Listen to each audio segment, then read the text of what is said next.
ना तो करें। आपको याद होगा मैंने पिछले इंटरव्यू में आपसे ये पूछा था कि जो अगर ये जंग बंदी हो जाती है और परमानेंट सीज फायर भी होता है तब भी क्या खित्ता प्री 28 फेब की पोजीशन में जा सकेगा? तो आपने कहा नहीं, ये नजर नहीं आ रहा, डायनेमिक्स इस खित्ते के बदलेंगे।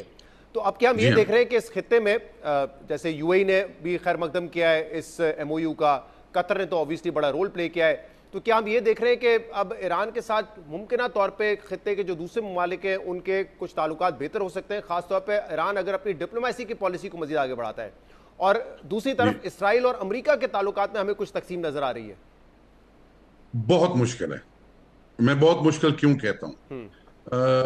देखें, एक अगर आप आज से आप 20वीं सदी के आखिरी चंद साल देखें, तो तब led by Saudi Arabia Arab countries जो थे वो पैलेस्टीनियन कॉज को लीड कर रहे थे, डोमिनेंट रोल प्ले कर रहे थे। और उस डोमिनेंट रोल में ये पैलेस्टाइन का इशू सॉल्व तो नहीं हुआ, लेकिन एक तो उसमें प्रोग्रेस बहुत हुई, और दूसरा ये था कि इसराइल इतना एग्रेसिवली ना तो गजा को अंडरमाइन कर रहा था, ना ही पीएलओ को अंडरमाइन कर रहा था, ना ही ऑक्युपाइड एरियाज में इतनी एग्रेसिवली सेटलमेंट्स बना रहा था, ना वहां से पैलेस्टीनियन को इतना एग्रेसिवली इविक्ट कर रहा था, ना जेरूशलम के स्टेटस को चेंज करने के लिए कोई बहुत बड़े बड़े इकदाम ले रहा था। 3 जंगें हुई अरब्स की, लेकिन उसके साथ साथ ओस्लो भी हुआ, कैंप डेविड भी हुआ। और आप देखेंगे तो इसरा जो पैलेस्टीनियन लीडरशिप थी, चाहे वो यासर अरफात थे या शुरू के महमूद अब्बास के कुछ साल थे, तो इनकी एक इंटरनेशनल फोरम्स पे ग्लोबल कम्युनिटी के साथ, ईयू के साथ, फ्रांस के साथ बड़ी रेलेवेंस थी, और वो बहुत ज्यादा उनको एंगेज करते थे। लेकिन यूं ही इस 21वीं सदी के आगाज से, खास तौर पर 2006 के बाद, ईरान का पैलेस्टीनियन कॉज के लिए एक डोमिनेंट रोल सामने आया, जिसमें हमास, हिजबुल्लाह और चंद एक इस तरह की मूवमेंट जो सीरिया में है, उसको बहुत इनेबल करके एक और टोटली हिकमत अमली तब्दील की ईरान और उनके इत्तेहादियों ने। तो सब ने देखा कि अरब कंट्रीज थोड़ा पुल बैक उन्होंने कर लिया, उन्होंने हमास से अपना डिस्टेंस कर लिया, और बहुत ज्यादा एक्टिवली फिर उस तरह उन्होंने रोल प्ले नहीं किया। अच्छा, इसके साथ साथ पिछले 10 एक साल में एक और वहां पहलू बड़ा सामने आया, वो ये था सऊदी अरब और यूएई के इख्तलाफात। चाहे वो लीबिया हो, चाहे वो यमन हो, चाहे वो सीरिया हो, चाहे वो इराक हो, जहां कहीं भी कॉन्फ्लिक्ट चल रही थी, वहां एक पार्टी को बैक कर रहे थे और आज भी कर रहे हैं यूएई और उनके एलाइज, और दूसरी को सऊदी अरब उनके एलाइज। तो वो जो सऊदी अरब में एक ब्रॉडर रीजनल रीसेट के लिए सऊदी अरब की लीडरशिप में जो मिडिल ईस्ट की एक पहले पोजीशन हुआ करती थी, वो उसका भी एक शराजा बिखरा हुआ है।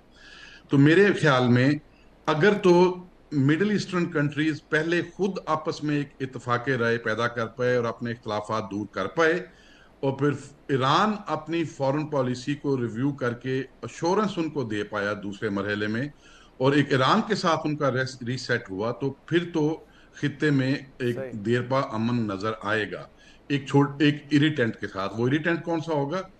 जिस तरह एक वर्ल्ड फोकस में हॉर्मोज और गल्फ है, इसी तरह पिछले चंद साल से ये जो रेड सी है, जो हॉर्न ऑफ अफ्रीका है, सोमालीलैंड, और ये जो सारा एरिया है, इसमें यूएई, इंडिया, यूएस और इसराइल एक नया अरेंजमेंट सामने ला रहे हैं। वो नया अरेंजमेंट सिर्फ लॉजिस्टिक हब्स, कोई ट्रेड हब्स, कोई कनेक्टिविटी, कोई कोई आईटी का इंफ्रास्ट्रक्चर से रिलेटेड या मैरीटाइम रूट के से रिलेटेड ही नहीं होगा, बल्कि वो उसका एक जियोपॉलिटिकल कॉन्टेक्स्ट भी होगा। तो वो एक एक कंपटीशन तो रीजन में इवॉल्व होगा, लेकिन ब्रॉडर इश्यू सेटल हो जाएंगे अगर पहले फेज में सही। अरब स्टेट्स अपने इख्तलाफात दूर करें, और फिर ईरान उनको श्योर कराए कि what ever was happening sectarian context में या जियोपॉलिटिकल कॉन्टेक्स्ट में, उसको छोड़ें और लें सब मिलके पैलेस्टाइन के ऊपर एक होलसम हिकमत अमली जिसको सब बैक करें, उसको लेके चलते हैं, तो तब शायद ये मुमकिन हो पाए। हाँ, ये इंपॉर्टेंट बात कर रहे हैं सही साहब आपके। क्या ईरान अपनी जो फॉरेन पॉलिसी है, डिप्लोमेसी है, उसको रिव्यू करेगा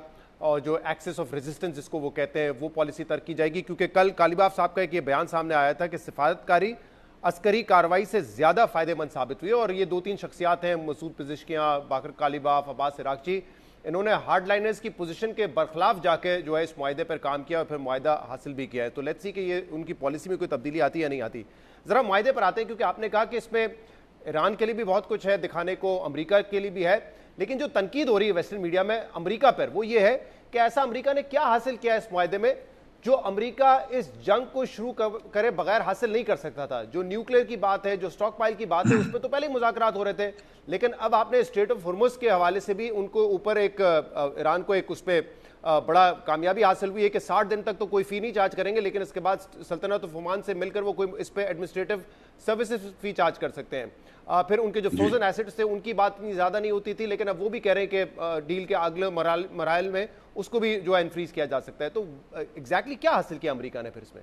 जी, मैं पहले सिर्फ एक मुख्तसर कमेंट करना चाहूंगा। आपने जो पहले बात की, देखें, ईरान और मिडिल ईस्टर्न कंट्रीज को मिल के ये देखना पड़ेगा कि जब डिप्लोमेसी इन लीड थी पैलेस्टाइन के इशू के ऊपर, तो तब क्या नताज निकले, और जब axis of resistance in lead था तब क्या नताज निकले। कॉस्ट बेनिफिट एनालिसिस कर लें और उसके बाद जिस ऑप्शन को उठाना है या हाइब्रिड ऑप्शन को उठाना है वो आपस में वो डिसाइड करें। सही। अमेरिका के ऊपर क्रिटिसिज्म इसलिए हो रहा है कि 2015 में ईरान जिन चीजों पे इत्तेफाक कर चुका था उनमें मैं सिर्फ 3 नुमाया चीजें बताता हूँ। पहले उन्होंने ये एग्री कर लिया था JCPOA में कि हम 3.37% से ऊपर यूरेनियम को एनरिच नहीं करेंगे।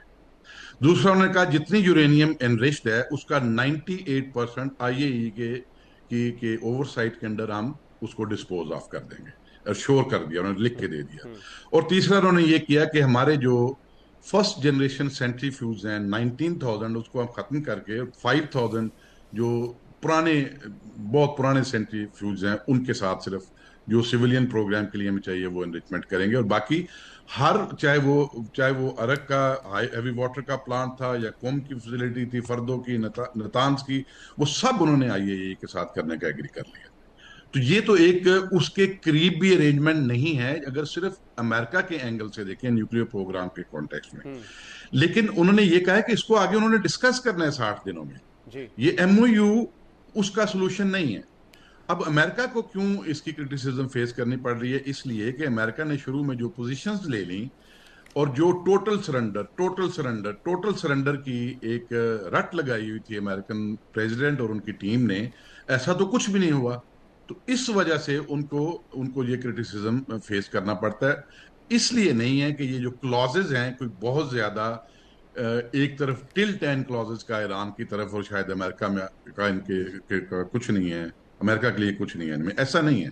लेकिन जो ओवरऑल मकासद थे जंग के, जो स्टेट किए बार बार उन्होंने, चूंकि उसमें पूरा मैयर अप नहीं कर सके, तो क्रिटिसिज्म बुनियादी तौर पे उसकी वजह से है।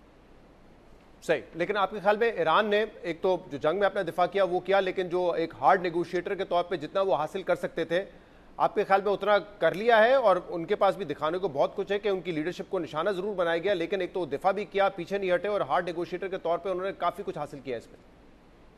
जी, ये तो हर जगह बात की जा रही है कि नेगोशिएशंस के अंदर ईरान ने एक परसेप्शन ऑफ विक्ट्री क्रिएट किया है। लेकिन ईरान को भी जो कॉस्ट पे करने पड़ी है इस वॉर की, वो तो जब सेटल हो जाएगा मामला तो चंद माह की बात है, इस पे सवालात उठाने शुरू कर देंगे। चाहे वो IRGC के से मुतल्लिक हों, अलकुद से मुतल्लिक हों। देखिए, पूरी की पूरी लीडरशिप को वो प्रोटेक्ट नहीं कर सके। जो उनका इकोनॉमिक लॉस है, जो जो इंफ्रास्ट्रक्चर का लॉस है, जो उनकी क्रिटिकल कैपेबिलिटी का लॉस है, वो तो बहुत ज्यादा है। लेकिन चूंकि वो एक भी ऑब्जेक्टिव वॉर का जो इसराइल का और US का था उसको वो उन्होंने पूरा रियलाइज नहीं होने दिया, तो परसेप्शन डोमेन में उनका अपर हैंड रहेगा। अभी खतरा सिर्फ ये है कि आमतौर पे जब इस तरह एक सेंस ऑफ विक्ट्री ड्राइव कर रही हो पॉलिटिकल डिस्कोर्स को, तो एक ऐसा माइंडसेट क्रिएट होता है जो कि प्रॉब्लम्स को सॉल्व करने की बजाय और प्रॉब्लम्स क्रिएट करना शुरू करता है। मोमेंटम ऐसा बनता है। और खास तौर पे जब जब डिसीजन मेकिंग, खुदा न खासा लेट से अगर डिसीजन मेकिंग उनके पॉलिटिकल स्ट्रक्चर्स में उस तरह नहीं रहती जिस तरह की उम्मीद की जा रही है, तो और IRGC हर चीज को बैक करती है, तो फिर शायद प्रॉब्लम आगे जाकर ज्यादा होना शुरू हो जाए।